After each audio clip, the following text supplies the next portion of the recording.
趁住新年都差唔多過啦，咁啊可以講一啲相對冇咁喜慶嘅説話啦。最近都我覺得其實係多咗人去關注平權呢一樣嘢嘅，咁啊我哋亦都多咗機會，可能喺無論係喺 YouTube 又好，定係可能做實體講座又好啦，咁我哋都多咗一啲機會去繼續去宣揚呢個理念。咁我哋都真心去多謝俾機會我哋去做呢樣嘢嘅人同埋組織嘅。咁平權呢樣嘢，我哋一路都話啦，其實係一個好小眾嘅聲音嚟嘅。無論係喺香港定係喺在英港人群體都好啦，佢都係一個好小眾嘅聲音。咁佢小眾得嚟咧，佢又好即係叫做出格咁樣啦，即係唔跟大隊，又唔係大家會平時成日會聽到嘅一啲事情。咁啊，當你選擇去行一條比較獨特嘅道路嘅時候咧，咁少不免咧就一定會有一啲人啊、組織啊、群體啊，咁其實就唔中意你。咁呢樣嘢其實我哋預咗嘅。喺過去嗰一年裏面啦，都遇到大大小小唔同嘅滋擾啦。咁呢樣嘢係雖然係有造成困擾、造成壓力嘅，咁但係我哋都 so far 都仲可以繼續去做呢樣嘢。最近啦就收到啲消息咧，就話有人去針對我本人喺英國同埋喺香港嘅背景咧，去嘗試去做一啲資料搜集。就我估可能係因為想揾到一啲嘢出嚟去攻擊我，或者去做一啲抹黑嘅行為啦。咁呢樣嘢都預咗㗎啦，亦都唔係第一日嘅事。不過最近就有啲可能香港嘅屋企人或者我認識嘅人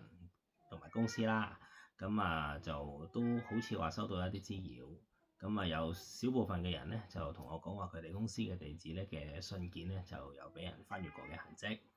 咁我無從稽考呢啲嘢係真定假，咁我亦都無從去稽考，如果係真嘅話，到底係乜嘢人做？咁我所以對呢啲事情我都只可以表示無奈同埋慨嘆，就係因為大家如果有聽我講嘢的話咧，其實都知道我哋成日強調一樣嘢，就係香港人喺英國其實係真係一個好細嘅群體嚟嘅。咁咧好細嘅群體，如果你仲將一啲內鬥嘅行為帶到嚟呢一度去做一啲互相攻擊啊、捉鬼嘅行為咧，其實係唔會帶來任何嘅好處嘅。最近啦，機緣巧合下啦，就識到一啲猶太人，唔係嗰啲極度有錢 deep state 水平嘅猶太人啦。咁但係猶太人啦，咁我人生中我冇認識過猶太人嘅，咁所以咧難得有機會去認識一啲新嘅猶太人咧，咁其實都充滿好奇心地去同佢哋做交流。交流之下啦，咁其實都即係識到一啲唔識嘅嘢啦，聽到一啲從來冇聽過嘅嘢啦，或者多咗一啲諗嘢嘅角度啊，一啲諗法啊咁樣。嚟咗英國幾年啦，其實都覺得有樣嘢咧，就其中一樣好事就係大家會多咗好多機會去接觸唔同文化背景嘅人。就係可能你喺香港雖然係一個好國際性嘅城市，咁但係其實大家知道你喺香港生活，你可能喺商業嘅商場入邊啦，咁其實你會接觸到唔同國籍嘅人，但係其實你喺日常生活係冇乜機會去接觸唔同文化或者唔同國籍嘅人㗎嘛。但係嚟到英國之後就呢啲機會會多咗好多嘅，即係唔單止係猶太人啦，咁可能你都會識到好多波蘭人啊、馬來西亞人啊、或者係其他歐洲可能法國人、意大利人、西班牙人、葡萄牙人、愛爾蘭人咁樣啦。咁其實係有好多呢一啲文化融合嘅機會，做一啲文化交流嘅工作嘅。咁所以其實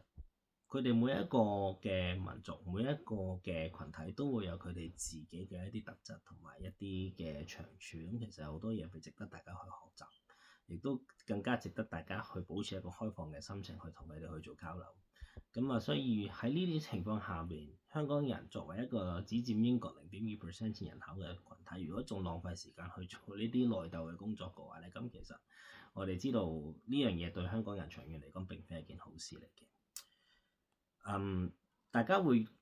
留意到咧，其實我哋成日都好強調，我希望我哋可以言行一致，即係我哋成日都話香港人唔一定要喺呢一度係話要成為最有錢嘅人，或者係要成為交最多稅嘅人，即係你唔需要下下去用金錢去衡量自己是否對呢個國家有貢獻。但係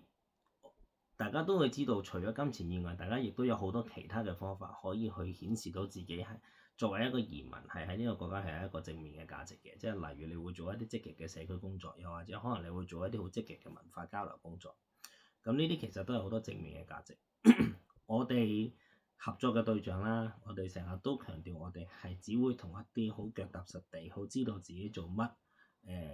可能係有經濟產出，但係亦都唔一定係有經濟產出，可以係文化嘅交流，可以係社區工作，可以係慈善工作嘅組織去合作。咁我哋亦都多次地去強調啦，我哋係唔會同一啲我哋認為係唔會帶來正面影響嘅一啲組織合作嘅。即係如果可能有一啲組織，佢其實係可能係做一啲情緒勒索，咁其實呢啲就絕對不會是我哋嘅合作對象。我哋唔會 comment 人哋嘅意識形態正確與否，但係我哋希望我哋做嘅嘢其實係為喺英國嘅香港人群體可以更進一步。我哋亦都希望可以長遠地令到香港人喺英國可以立足得更加好，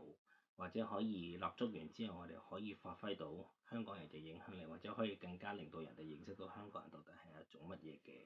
群體。咁我哋希望我哋可以盡到我哋一分綿力，亦都希望我哋可以保持同一啲我哋認為同我哋理念相近嘅組織同埋公司啊、人啊去嘅合作關係。咁所以如果